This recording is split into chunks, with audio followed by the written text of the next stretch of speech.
Itu ya, harapannya saya juga pengen ya IHSG kita menyentuh all time high lagi, bahkan ke level 7.500. Dan karena kalau level ke 7.500 artinya saham-saham yang kita pegang itu juga biasanya ikut naik kan gitu. Nah, ini Mas, bagi seorang investor, ada dampaknya Hmm. nggak sih pada Windows Dressing itu, ada dampaknya pada investor nggak sih? Ya, kalau apa namanya, kalau dampak terhadap investor seperti kita ya, ketika IHSG katakanlah apa namanya naik gitu, naik terutama saat window dressing, ya pasti dampaknya adalah saham-saham yang kita pegang harusnya ikut naik kan gitu. Jadi pastinya ikut terdampak juga gitu. Nah, cuman harusnya memang kita punya saham itu ya sebelum terjadi window dressing kan gitu. Ya, sebelum terjadi window dressing ya kita mulai kolek dulu. Jangan kita beli saat terjadi atau saat window dressing itu apa namanya terjadi gitu ya. Jadi sebelum sebelum window dressing ya, saat market sedang sedang lesu dan sebagainya, justru kita kolek-kolek dulu. Ya, kita kolek dulu saham-saham yang bagus, ya kinerjanya bagus, harganya masih murah gitu ya, masih belum dilihat market dalam artian harga sahamnya mungkin sideways atau mungkin masih tidur dan sebagainya, kita kolek dulu. Nanti ketika window dressing masuk, harga saham-saham pada naik, nah kita sudah punya nih kan gitu, kita sudah pegang gitu. Nah itu yang harusnya kita lakukan ya untuk memanfaatkan window dressing. Ini ada pertanyaan lagi dari teman-teman nih Mas. Ya. Seberapa besar andil saham bank yang big cap untuk nyentuh IHSG 7.500-an akhir tahun ini untuk potensi window dressing? Gimana Mas? Potensi saham big caps ya, ya pastinya Iya, ketika IHSG itu naik, saham-saham sebenarnya kan gini, IHSG naik karena kan saham-saham di dalam bursa ini kan juga naik gitu kan, dalam artian ya pasti saham yang naik akan mendorong IHSG naik, artinya yang akan mendorong IHSG ini kan saham-saham big caps nih. Nah, biasanya ya saham-saham big caps ini yang istilahnya akan naik duluan, biasanya seperti itu ya. Saham big cap 10 big caps saham yang ada di bursa kita kan seperti BBRI, BBCA gitu ya, TLKM, ASII. Sekarang ada yang masuk baru tahun ini ya seperti GoTo dan sebagainya. Itu sih harusnya bisa mendongkrak IHSG gitu.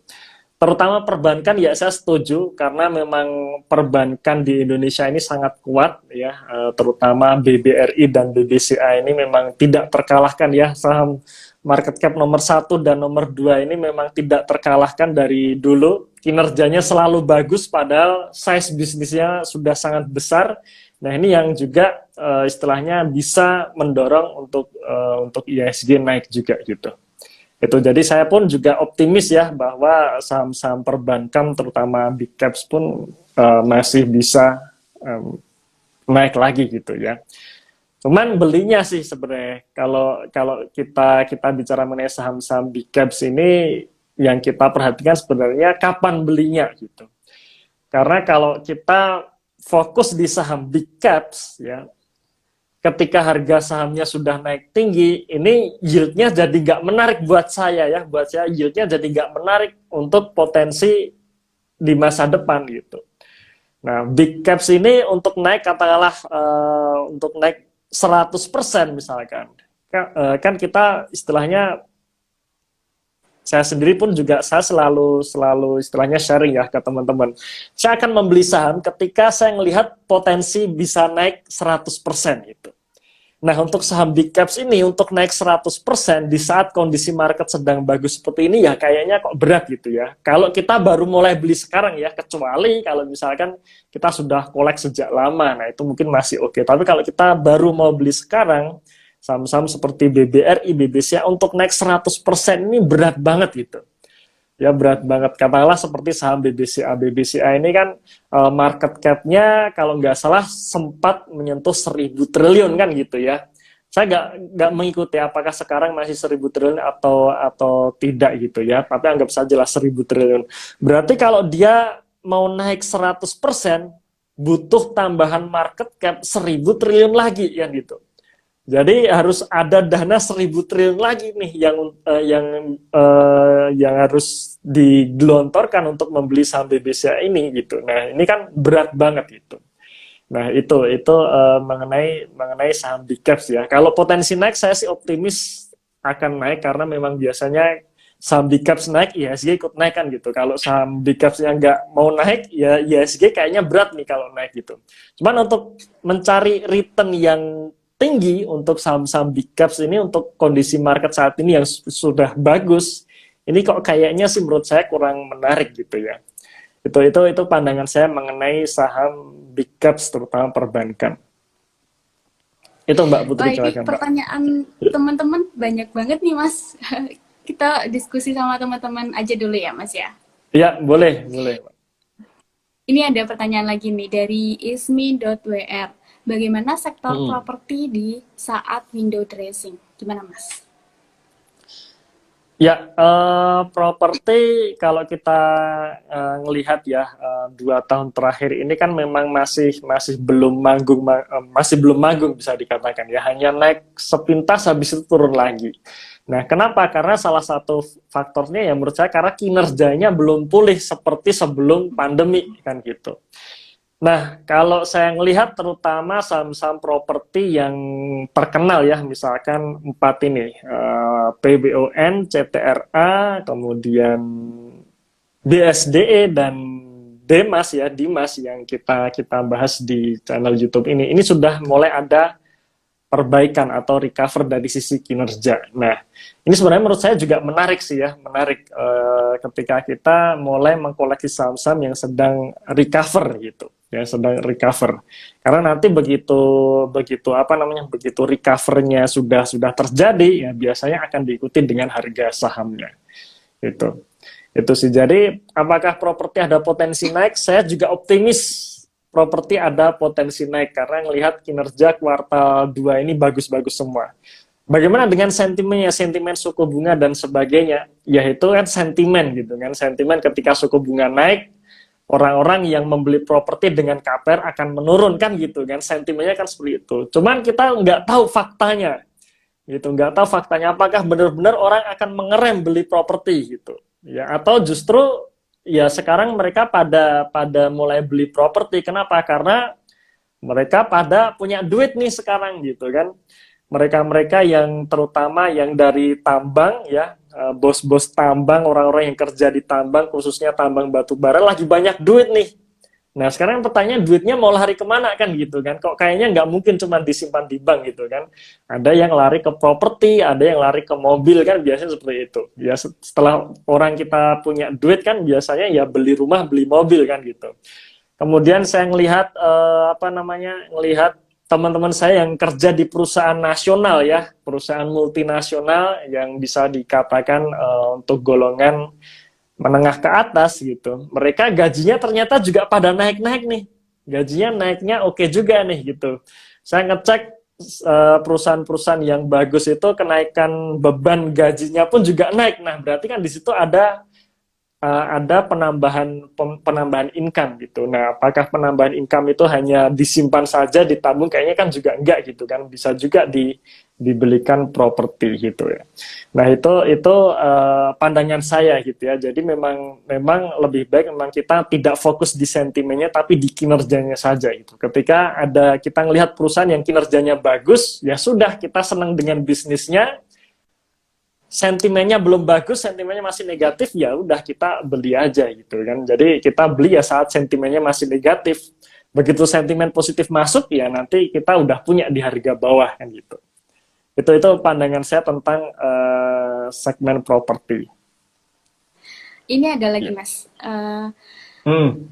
Dari Ismi lagi nih, apakah window dressing itu waktu yang tepat untuk take profit atau mengamankan keuntungan? Gimana, Mas? Ya, oke. Kalau saya sendiri ya, saya juga berprinsip seperti itu. Kadang kalau misalkan kita kehabisan cash nih ya. Kalau saya posisi sekarang ini hampir menghabiskan cash malah sekarang ya. Cash saya tinggal sedikit, cuma tinggal 2% ya. Nah, ketika nanti market sudah euforia gitu kan, kadang kita bisa tuh merasakan, marketnya euforia banget nih, lagi seneng harga saham pada naik. Nah, kita bisa jual sebagian, itu juga bisa kita lakukan ya. Karena pada dasarnya kalau saya pribadi sih, untuk menyusun portfolio paling tidak 10% itu dalam bentuk kas gitu. Nah, bagaimana kita bisa punya kas? Ya, pertama kita top up dana gitu kan, kita nabung saham setiap bulan. Yang kedua ya jual sebagian gitu.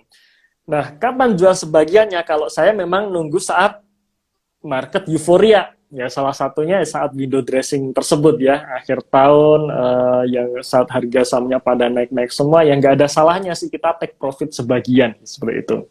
Nah, kecuali kalau misalkan kita setiap bulan tuh nabung rutin, ya itu nggak perlu sih gitu ya. Nggak perlu, kita misalkan setiap bulan nabung 2 juta atau 3 juta per bulan misalkan.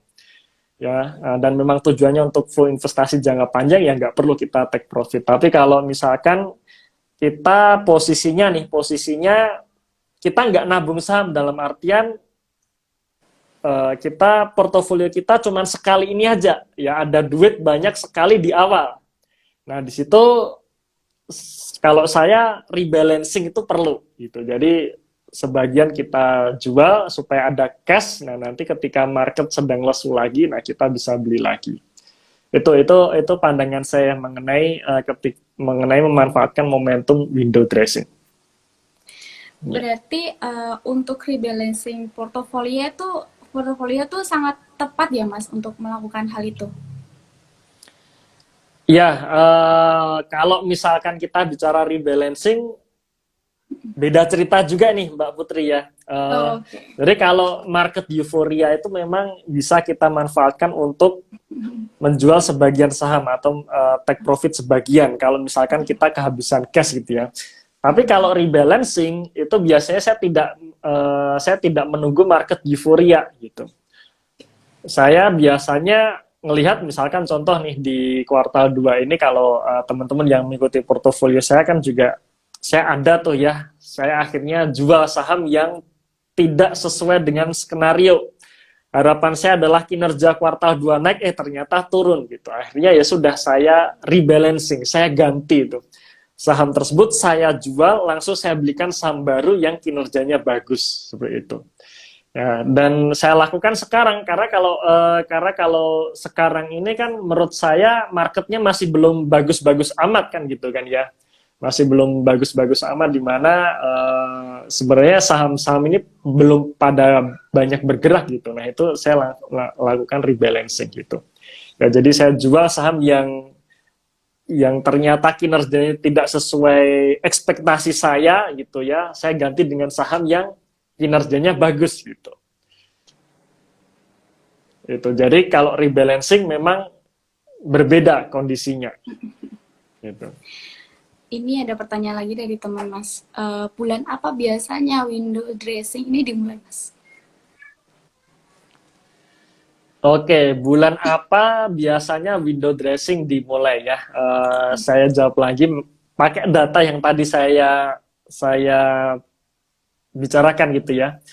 Sebenarnya mulai bulan Oktober, kalau secara histori bulan Oktober ini sudah mulai masuk harusnya. Karena di bulan Oktober ini kalau kita ngelihat historinya dari tahun 2010 sampai 2021,